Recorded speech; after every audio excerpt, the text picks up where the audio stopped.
Sous la direction du lieutenant-général Jean-Pierre Kasongo-Kabwik, le service national poursuit avec constance son programme stratégique intitulé Zéro école sans banc, initié sous l'impulsion de son Excellence Félix-Antoine Tshisekedi Tshilombo, président de la République.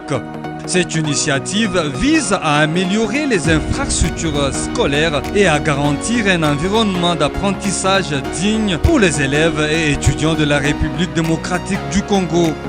Ce samedi 6 décembre 2025, l'Athénée de la Kenya, située dans la province du Haut-Katanga, a bénéficié de la remise de 1000 bancs pupitres.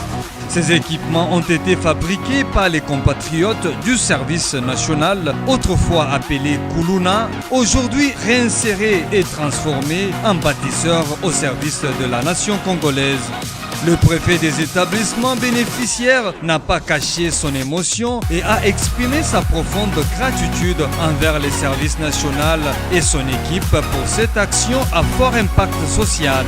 Dans son discours, le lieutenant-général Jean-Pierre Kasongo-Kabwik a exhorté les responsables des établissements scolaires ainsi que les élèves à assurer une gestion rationnelle et un usage optimal de ces mobiliers scolaires.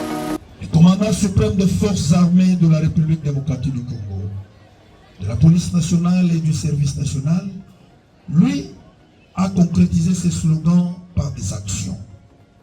C'est ainsi qu'aujourd'hui, l'encadrement des jeunes désœuvrés ex-Kuluna et vagabonds a conduit à la formation des agents qui, à leur tour, deviennent des agents de l'État pour la formation des cadres de demain. La série va se poursuivre jusqu'à ce que chaque coin du pays et un atelier pour fabriquer de bancs. C'est la voie qui conduit vers la réalisation de la volonté du chef de l'État selon laquelle pas une seule école sans bancs en République démocratique du Congo. Cela veut dire que l'école est une préoccupation première du chef de l'État et restera son souci majeur.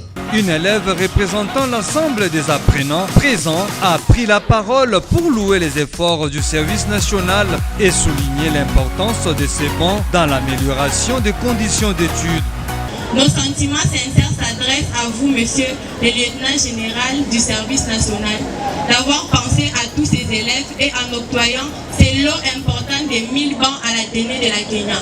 À tous ces élèves ici présents, gardons correctement et faisons preuve de bon usage de tous ces bancs que le service national vient de nous donner. Que vive la République démocratique du Congo, que vive l'Athénée Kenya, que vive le service national. Je vous remercie. Le moment fort de la cérémonie fut la remise officielle et symbolique de bancs pupitres aux responsables des écoles bénéficiaires en présence de certaines autorités provinciales de l'enseignement. Ces dotations contribuent à la réduction du déficit en mobilier scolaire et à l'amélioration des conditions pédagogiques. La transformation des anciens Kuluna en artisans et bâtisseurs illustre une politique de réhabilitation et de valorisation des ressources humaines nationales.